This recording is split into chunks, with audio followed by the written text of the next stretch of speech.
Hello, everyone. Welcome back to another round of Scottish Gin, where we've been chatting to Scotland's gin makers and others from the sort of wider gin scene. Today, we are delighted to be joined by Marc Watson, who is distillery manager and, head distiller at Crabbie's Gin. Part of the wider John Crabbie and Co group. So, these guys are, doing a lot right now. They're moving premises, moving distilleries, and recently had expressions come out. So, a lot to chat about. So, are you there, Marc? Hi. Hi. Hello. Hi. How are you? Good. How are you? Yeah, good. Thank you. Yeah, good. Yeah, it's good. Yeah, like you said, it's been a weird time to move distilleries and to finish installing one, and then actually we were in the middle of installing a bottling line in our other plant, which I believe you guys have been down to, where the original distillery was, and we've sort of moved that all around, and the bottling plant is in bits there. But we haven't installed it yet either. So it's been an odd time for the last couple of months. But yeah, it's been like you said, it's been different for everybody, but it's been different for us because we've been trying to install and finish a distillery and also install a bottling line and also move everything at the same time. So a bit like moving house. I mean, there's still boxes through there, there's still boxes up at the distillery that haven't opened. So probably should sort that. It's a nice welcome distraction, though, I guess. But no, so I guess for people that don't know about John Crabbie himself and the brand, it's obviously a fascinating history. Can you give us a bit of a brief history about into the brand and the guy himself? Yeah, sure. So I think we'll start in like the weird midpoint, which is the ginger beer and the ginger wine, which is obviously what everybody really knows John Crabbie for at the moment, or at least it's started to move away from that based on what we've been doing the last couple of years. But ginger beer and the ginger wine was really the mainstay of what became, what our company is now, and it's how it sort of covered a period of time where it didn't have any other products within it. It was the ginger beer and the ginger wine. But to answer that, I have to go further back. So John Crabbie started his business in 1801. That was predominantly buying and selling and grossing of all liquids, really, gin, whiskey, port, claret, rum, Wow. you name it. He sort of bought and sold it. We've got records going back as far as 1801, but they're not as clear in terms of what we think he was buying and selling. They're listed out there. But then we fast forward to 1837, and we have a clear list of he was making his own gin. He was selling heaps of whiskey and claret, and what was whiskey at that time, and loads of different products and loads of different sort of fruit-based products then in the 1830s and 1837, and then we fast forward again to 1858, 1857, and then, pardon me, we've got a full gin recipe from that era that was the original gin recipe from 1837, but it had just been updated. And then again, around that time, we've got loads of buying and selling of whiskey, loads of interactions with distilleries, with other grocers, and then we sort of fast forward again to when record keeping became more prevalent, which was the 1890s, mid 1885 to 1890. We've got full makers books of all the recipes he was doing at the time.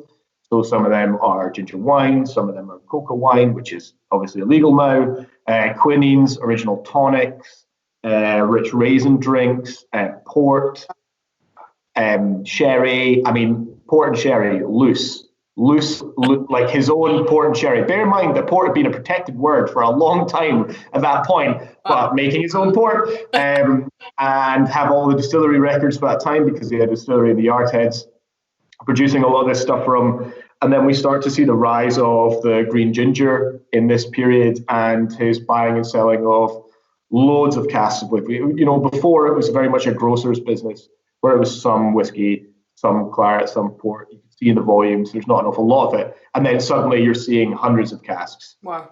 for sale. Obviously, with the building of North British, we're seeing thousands of casks. Start to move around, and then there's a period where obviously the Scotch whisky fell into the whiskey lock at that time, and then there was no buying for a couple of years, and then suddenly it exploded back up again with the invention of blended whiskies, which he was heavily involved in as well, and sort of took on large parts of his business, moved from single malt and single malt cask sales to blended whiskey.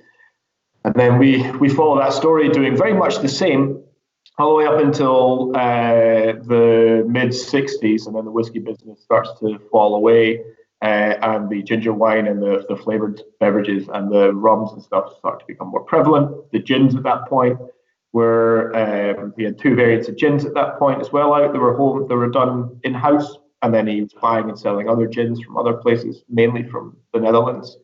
Some of which of the brands are still available now, which is amazing, and I've been continuous this entire time. And then what happened was the parts of the whiskey business was all sold and divvied up, and then it moved through a couple of different companies, and it eventually ended up with Haywood's buying the rights to the ginger wine, and then they brought out the ginger beer. But what they didn't know at the time is they'd also bought the archive, the rights to the whiskey, the rights to the gin, and that whole packet. So fast forward 2 years ago, David Brown. Fast forward 2 years ago. Anyway, 2 years ago, David Brown, the managing director of John Crabbie's, was brought in by Haywood to reinvigorate the Crabbie spirit side of the business and really develop that Crabbie story.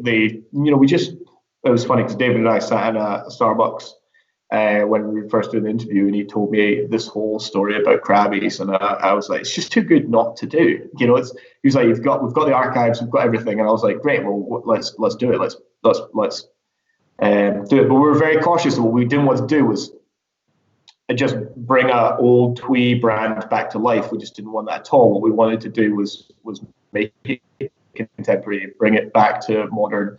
Bring it with modern flavors, but still bring in that quality and that sort of timeless classicness of what the ginger beer, ginger wine is, and sort of develop that whole story from that. So David was completely instrumental in sort of developing that whole narrative around it. And then I was let loose in the archive for the whiskies and for the distillery and for the gin and our spirit products and stuff. So that's where we are to right now. So yeah, so when I came in as a distillery manager, David was like, right, get yourself down to Highton, go look at the books, go look at the making books, go pull everything apart, everything apart, dig deep into it, find what we made, find everything, and come back with what we can do, and give me ideas and put stuff together. And which was really neat. It was really novel in comparison to how I was doing that with Eden Mill, which was all on front foot stuff. It was like, right, what's next? What flavors are next? What ones do we have to develop? Where do we see this moving forward to? Whereas David was like, right, give me the oldest stuff you've got, and then let's make it taste good from there. So yeah, very different. And I mean, that legacy and that history is it's hard to come by these days. Like, hundreds of years of of information, of recipes, and just to be able to tie, I guess you've got so much to look into and be inspired by. Whereas, quite often it's maybe the parent company have the history of, actually, Haywood bought that history of Crabbie's. It's Yeah, very different. And I think we wanted to do it justice. We're very cautious. This is a big, you can see the blackboard behind me. There's a big blackboard, all of those full length of the wall that my brain gets dumped on most days. And the first thing I wrote on it is, we're the next part of a 218-year project. I think for us, that's how you've got to view it. We have to modernize it. We have to bring it up to date in terms of flavor profiles, and we have to look at it from a commercial perspective, and we have to look at it from a way that makes sense for us to develop as a whole. But at the same time, we want to nod back to that past. We want to embrace the things that were made, and we want to, really take on. Like, everything is cyclical. Like, some of the stuff that is in these books now, we're now getting back to. And I think it's done full circle, and for me that was really exciting as a maker, to sit and be looking at these recipes, and I was pulling out all the grams per litre, and I was looking at some of my recipes that I'd done in the past, grams per litre, and I was like, they're the same. Like nothing has changed. Like, they're the same. The ingredients are slightly different, the way is slightly different and stuff. And I was like, with the grams per liter, I mean, you're talking like 1 gram out per liter for a modern recipe to an old recipe. So it's it's incredible. Yeah. And was John Crabbie? I mean, all this was done out of Scotland. Is the history of Crabbies in Scotland? Yeah, so all this was done in Edinburgh and in Leith up until the mid 80s, and then the plant and the yard head shut, and then it was sort of moved around a little bit. I think actually the plant stayed open until a little bit later than that, doing the ginger wine and the ginger beer, but the rest of the business was sort of shut down from there. And then it moved, the ginger wine and the ginger beer moved down to Hillwood, which is in Liverpool. Yeah, okay. And then subsequently, when we restarted the spirits, we were very adamant that we wanted to restart that in Edinburgh and do it all from Edinburgh. So yeah. And you touched a wee bit on your role at the distillery and within the business. Can you maybe tell us a bit more about your background and your role? So I started as a brewer. I came out of Heriot Watt and was a brewer, but I did my master's thesis on recipe development within gin with Kirsty Black at Arbiki. Cool. And really that just pulled the thread. That started the avalanche rolling downhill, and I went back to brewing, and I enjoyed it, but the distilling side of the business, the industry, it was incredible. And just the platform for ideas and novel ideas and things that hadn't been done for ages, or things that hadn't been done before, just that ability. So I actually panicked and I went out to Finland and did 3 months in import-export in Finland, which, to be fair, I do credit with absolutely incredible. Because it gave me the commercial side of the business. It gave me, this is what it has, to make a success of stuff, it has to be this cost, or, you have to pitch it into this place, or you need this brand story, you need this backup, or you need this, file format. Or you need to make it simple for X, Y, and Z, so to break it all apart. And without that, I don't think I would have been as complete a person moving into the other side of the industry. I was very lucky. I got a job with Stuart Nickerson at Shetland Real, and I moved up to Shetland for 9 months, and I worked with him there. And I always credit his attention to detail as something that I've taken to every job is incredible. And his the way of running his the tiny distillery there, but with such incredible attention to detail in terms of recording, in terms of development, in terms of iteration, really helped build really good habits and really worthwhile knowledge. And then from there, I moved to Eden Mill, and I came down there and I started working on their recipes down there for them, pardon me. And mostly that was to try and make it more efficient. I think when I started there, we were doing gin 4 days a week and whiskey 1 day a week. And for me, that was, I've moved from Shetland Real, which does some single shot and some multi-shot. But I think just Eden Mill was just crying out to take that to the multi-shot to make the business scalable. And really that was my first project there. And I subsequently became the head of product there, working with all the recipes and working with all their whiskey. And then I got bitten by the whiskey bug as well as the gin bug. So when David approached me and said we were going to do both here, that was it.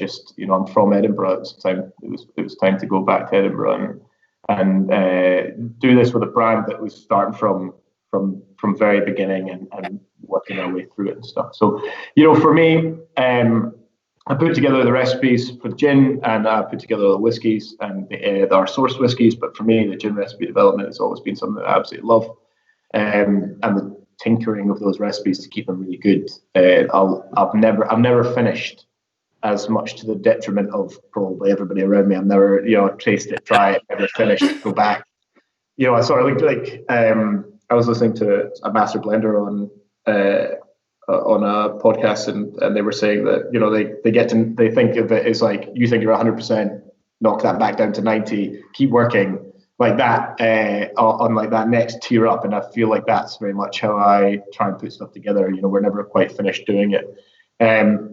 So that's what I've been doing for the last 2 years. So we've done a number of things. We've originally released the first 2 gins, and then we did a liqueur at the same time. That was the 1837, and then the 1891. The 1891 was the Old Tom, which is actually based. Well, they're all based on the John Crabbie recipes from the recipe book. And the Old Tom is one of my favorite recipes because it was an aged Old Tom recipe, but in the Crabbie archive, it was like aged for like a week. But hilarious.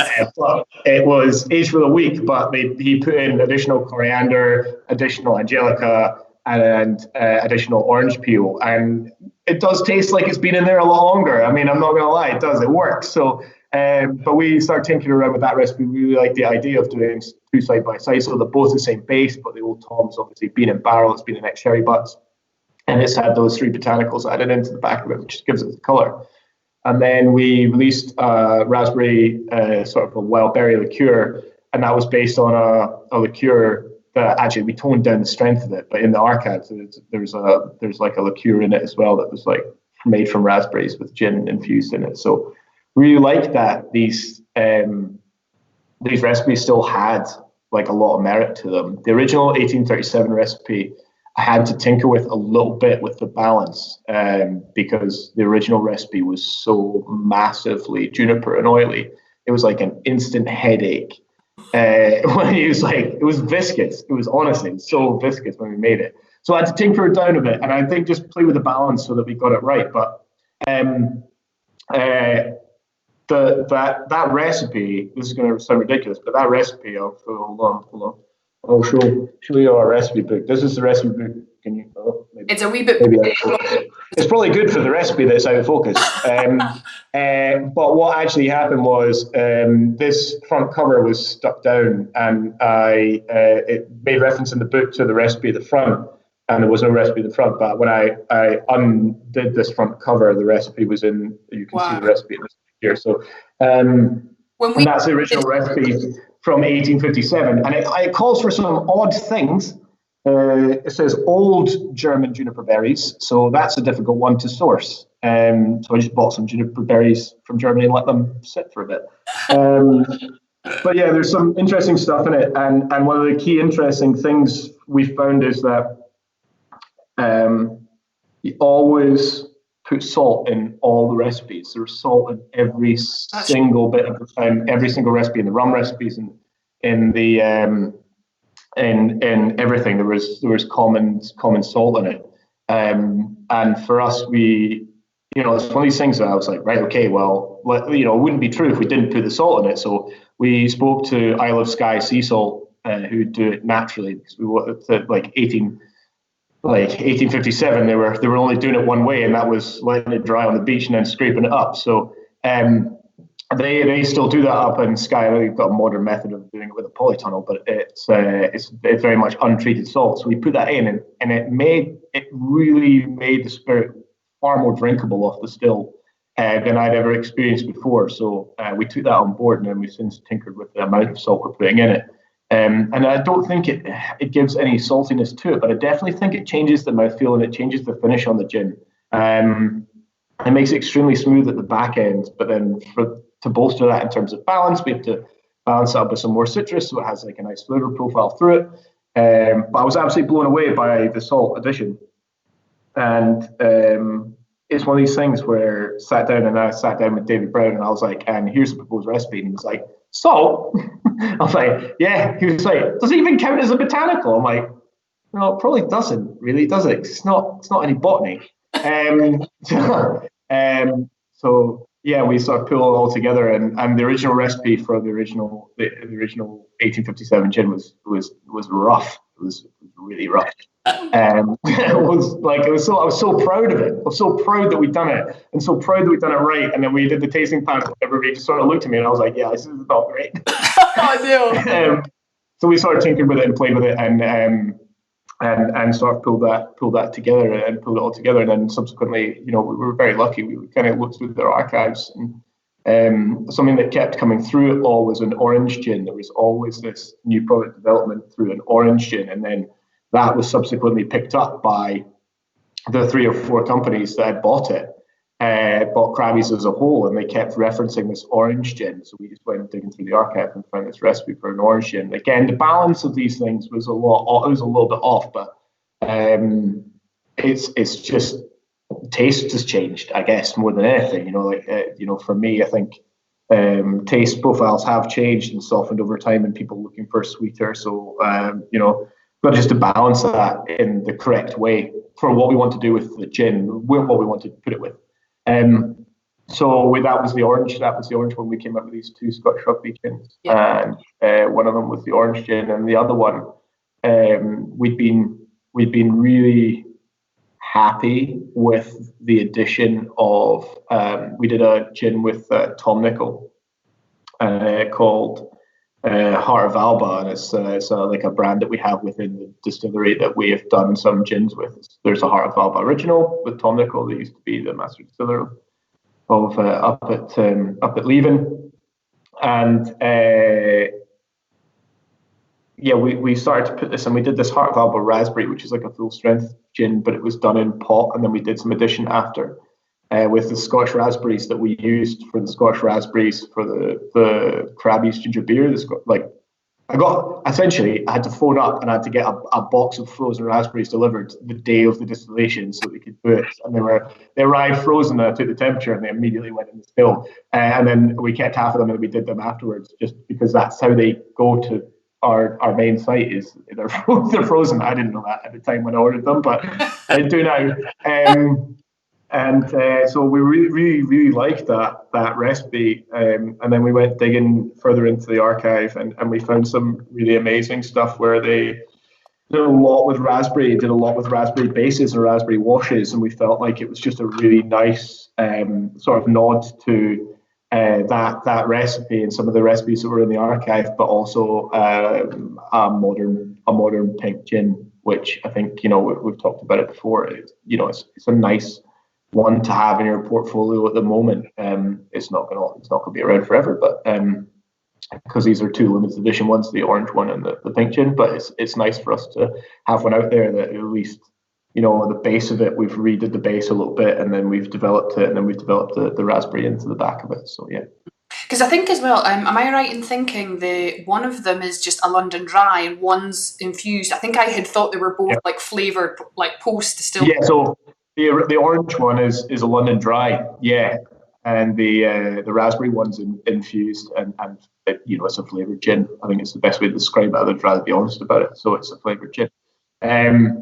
But I think it still keeps nicely to what we've got in the archive. It hasn't strayed too far away from it. And then we're obviously very lucky because we have that relationship with Scottish Rugby, that two of John Crabbie's descendants both played for Scotland, and their names are on the wall in the tunnel going out, which was very special to be part of, and it was really good. And I think they're the next. I'm very iterative in terms of process, and so they were the next iterations of what we originally did with the Old Tom in 1837. And I think we're just slowly getting better and better. So excellent. In pre-lockdown, we were quite lucky. We were down Leith, and we came past to see the work on the new distillery. So how are things? What stage is the distillery at? We got the license on the 17th of March. So. Like I said, we've not stopped. We were on reduced shifts on lockdown, so we started whiskey distilling we filled our first cask. Well, we started on the 17th as soon as we got licensed, and then we filled our first cask on the 24th of March, and then we've not stopped filling whiskey casks since then. So I think as of, I'm trying not to date it, but we're over 500 now. So when this comes out, we're over 500 casks, which is amazing. We went down to reduced shifts. We shut for 3 days. We did a big clean. We came back in with reduced staff. We then operated for 3 or 4 weeks, and then we moved 2 shifts to keep the staff as safe as possible and keep us all apart. And I think I lost Jamie Lockhart is the lead distiller, and him and I walked around the site looking for each other for like 20 minutes one day. There's only 2 of us there. We're just looking for each other. It's beautiful. It's going to be stunning. I mean, what a experience you're going to host there as well. Yeah, it's going to be really exciting. I think for the next or for the foreseeable future, that visitor experience is probably going to be severely delayed. I think we've not finished the actual build and fit out itself for the offices and everything, and that's the next stage of that. Now that includes partly the visitor centre within that. What that looks like post-COVID, I don't know, but there will be some aspect of tours. I don't think it will be as large as we originally, David and I, had dreamed and intended it of being. But at the same time, we're still going to offer that, and we've still got a large yard that hopefully we can do some stuff in the yard and do some tours and really get people engaged in the story behind it, and also what we want to do in the future. I think that's the thing that David and I have always been very cautious is that we don't want to be a heritage brand that hasn't been distilling for X amount of years and trying to develop that. That's not what we want to do. What we want to do is have that heritage behind us, but be a contemporary brand with contemporary ideas and what we want to do moving forward. So always got to keep that in mind in what we're doing in terms of the visitor centre and what we offer. So it's an interesting time. We're still learning at the distillery. I mean, one of the interesting things is the gin still was meant to be installed that week and it never got installed. So we're still distilling down here for the gin. And luckily enough, I made a lot because I thought we were going to have that move. So I made an absolute heap in November, December, January, and we were sat on it, and everybody was like, "I can't believe you've ordered all the botanicals. I can't believe you've ordered this much stock. I can't believe it's all sat there."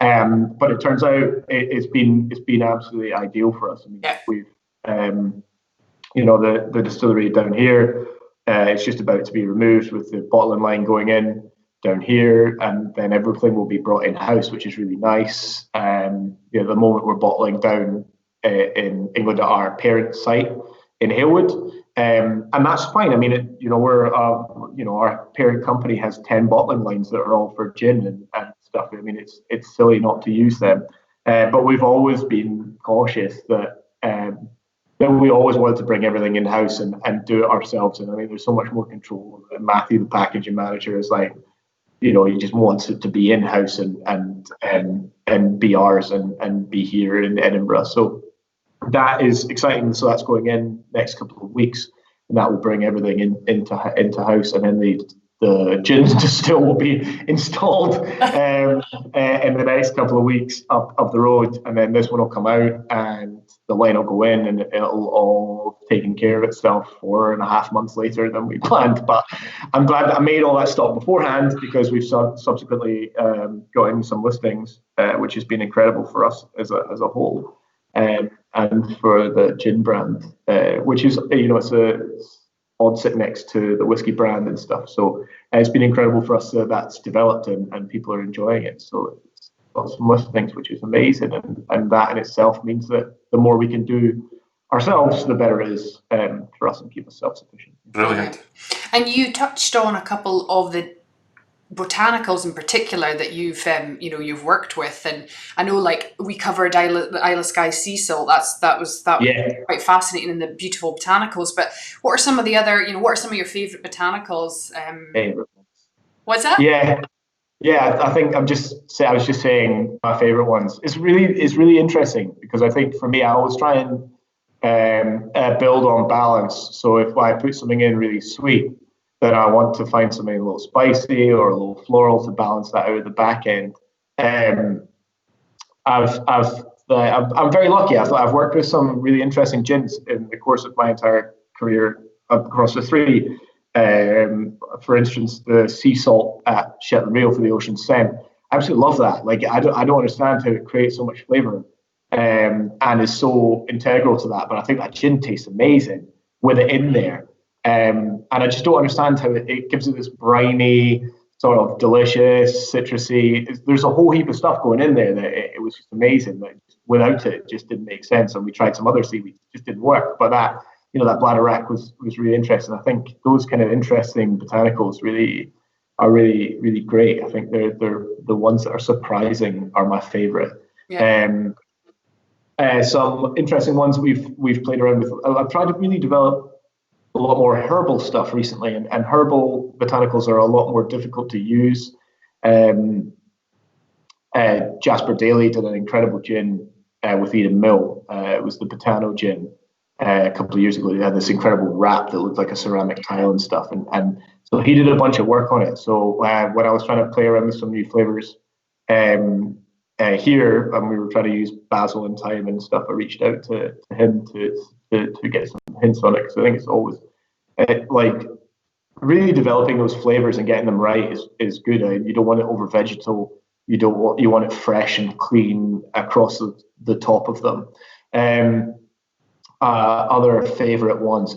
There was in the golf gin at Eden Mill, we used spruce in it, and that came across as like really nice, like piney resin, and like really delicious in terms of as like an addition to it. Without, again, it's the ones that you think, right, okay, we'll put this in here and we'll see what impact we get out of it, and then they become integral flavors to it. I think that's why I talk about salt a lot, because it was so surprising and so instantly integral to what we wanted to do.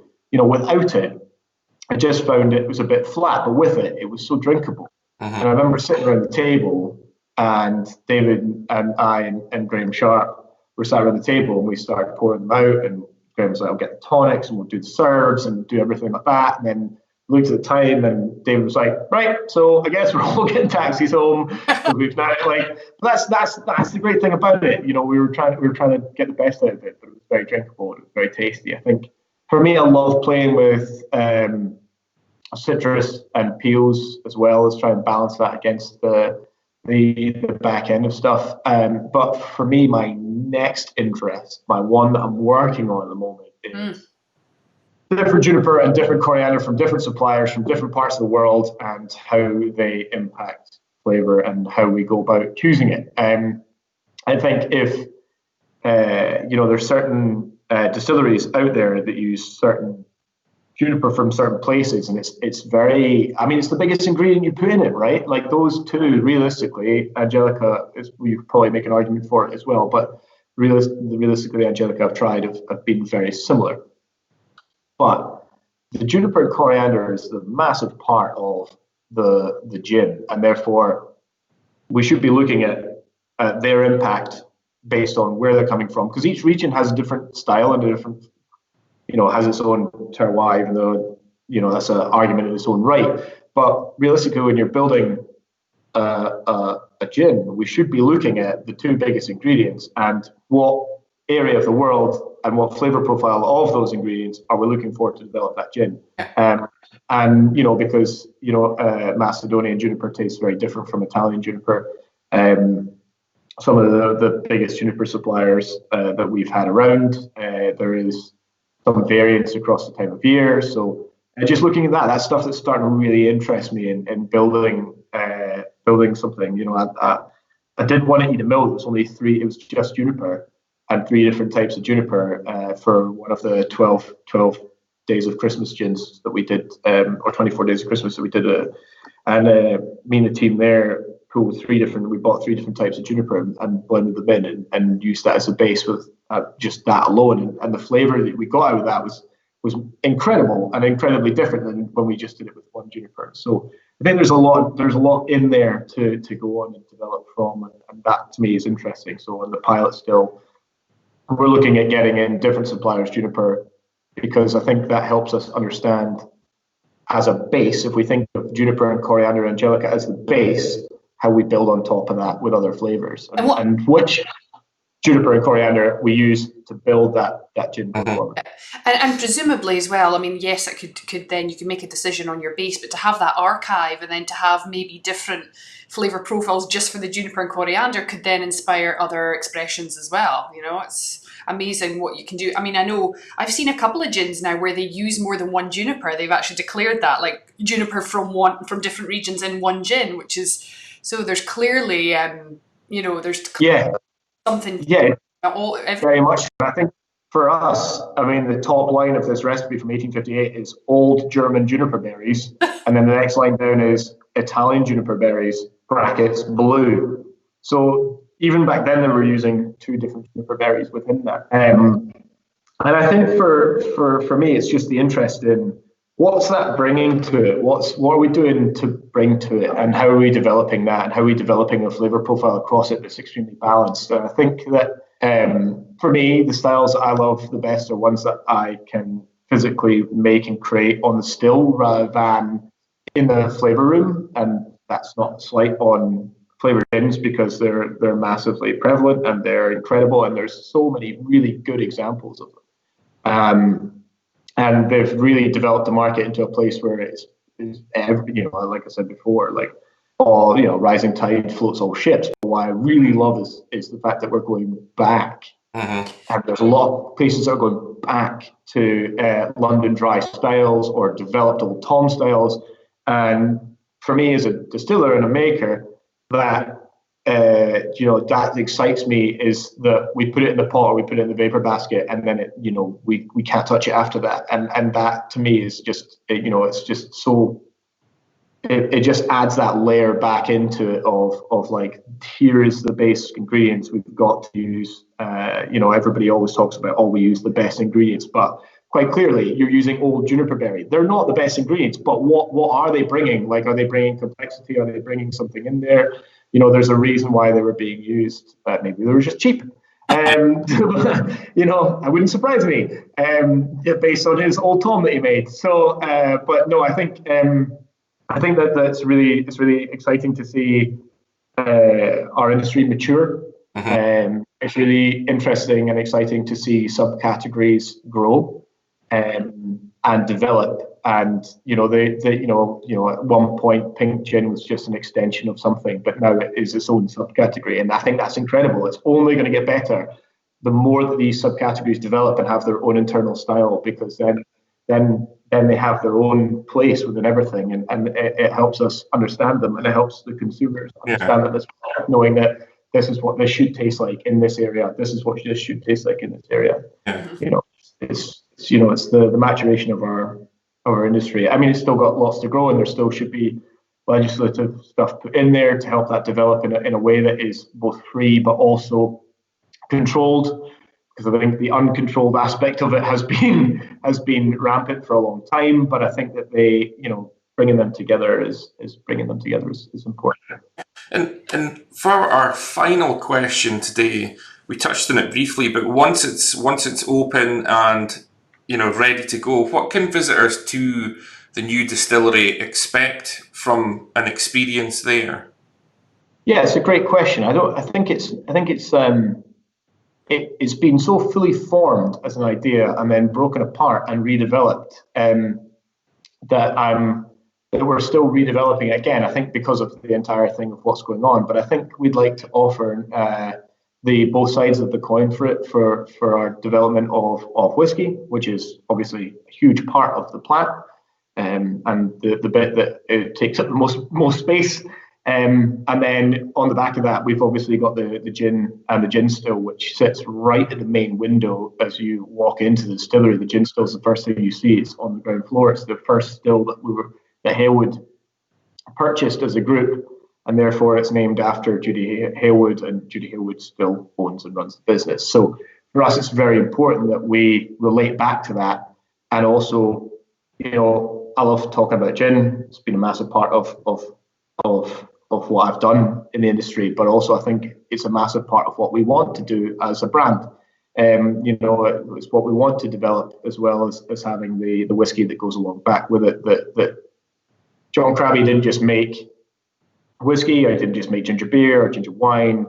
He had loads of other spirits in the stable, as well as the gin as well. So for us, I don't think we've not even touched on those other things yet, and we've not even really started to develop what we think is the real core of it, of the gins. I think the first two were our introductory ones into harking back to the original archive, and then the next two that have come out have got that amazing relationship with Scottish Rugby and are again iterative and have developed from the recipes within the recipe book. But they're still got this much to go through. So there's still a lot in there that we can develop and do, and that will be a big part of what we showcase at the distillery. I think there's some exciting things we're kind of working on at the moment. So for us to do it, we'll kind of fancy doing the Old Tom. We've got some ginger wine in casks at the moment. Ooh. And we're looking at what we can do, and we're looking at what we can do at distillery exclusives. of, and one of the things I keep getting prodded on by the guys is when they smell the ginger wine and the ginger steep and it comes out the cask smells incredible, and it's about, can we develop the old Tom into the ginger cask, and then it goes full circle on the story, and how does that taste, and how do we not overpower the gin, but at the same time, how do we get enough ginger in there, because it's always been a goal of ours to have some sort of link in there. So that's the next for us, is just sort of developing that story further and making sure that it is how we want to develop and iterate through the brand, and what next for us is probably doing some distillery exclusives, and doing some things on site that are exciting as well for the staff. I mean, we keep developing, and I think the amazing thing about the team that I've got at the distillery is that they're constantly asking questions, and they're constantly wanting to try stuff and develop stuff, and the port recipes and the sherry recipes, sherry, that they're not. they're what would it be like if they went into barrel? What would it be like if we used those barrels? How do you develop that further? And that's not just limited to the whiskey. That's limited to what we can do with the gin as well. Amazing. Very exciting. It's just such a unique opportunity. All those archives and all that history to be able to, as you say, just bring your own modern interpretation, but have that to, that inspiration to hark back to. It's fantastic. But no, well, we wish you the best of luck. It sounds like you're really productive and really busy during lockdown. It's probably a blessing, really. And we can't wait to come and see the new distillery when it's finally, got all the shiny bits. We kind of saw it was still I think being pulled together. Whiskey stills were just being commissioned and a few other things. But yeah, I mean, what a fantastic space to have, and what a fantastic, new chapter and new legacy to have for not only the brand, but also for Leith as well, Yeah, I think it's exciting. It's exciting for us. I think everybody, we've always said that the team and when we did come back after we closed down for a bit and came back in, everybody has been so careful and so cautious, because we understand and don't take for granted the fact that we can be in the distillery and making stuff, and that's what everybody loves to do there. But it is exciting. It is like playing with a new toy. And you just want to do the next thing and put the next thing into barrel and develop the next recipe and do something different. And I think, it is exciting. It's exciting for the area. It's exciting for Edinburgh. I think everybody that, we've got Port Leith doing their thing, which is incredible, and their bottle is gorgeous and their gin is amazing.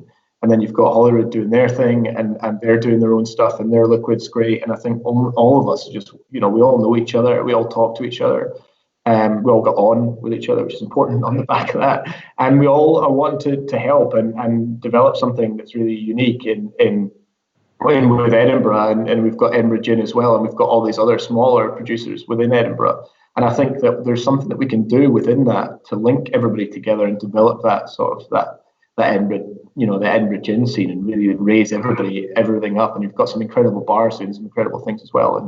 And I think that the more we can do together, the more that we can develop, and the bigger an offering as a whole, instead of in parts, we can be, and I think that'll help everybody.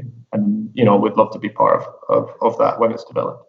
Yeah. Absolutely. No, very exciting. Well, we will we'll watch closely as things continue to progress. So, but no, thank you so much for joining us. Thank you. That was great. And thank you for your time. No, not at all. And we've never actually met face to face. Although when we came down, I think you were a day off or something. I don't know, or working somewhere elsewhere. But I'm sure we'll meet you face to face one of these days.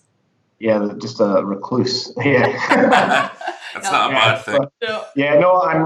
And this goes without saying, but if there's any further questions or anybody wants to know anything more, then I'm more than happy to answer them. And we're, I think what is nice about a lot of people now is everybody's being very open and honest about how they make, what they make, and how we develop stuff. And I think that's important as well. And I'm happy to answer questions and happy to talk about charge sizes and ABVs and how we cut and X, Y, and Z. It's important that everybody, with the more information that's out there, it's important that we know that it's the right information. So yeah, absolutely. No, that's great. We we admire that, absolutely, that honesty and openness. It can only be a good thing. So, but no, we'll let you get on. Thank you so much, and we'll catch you soon.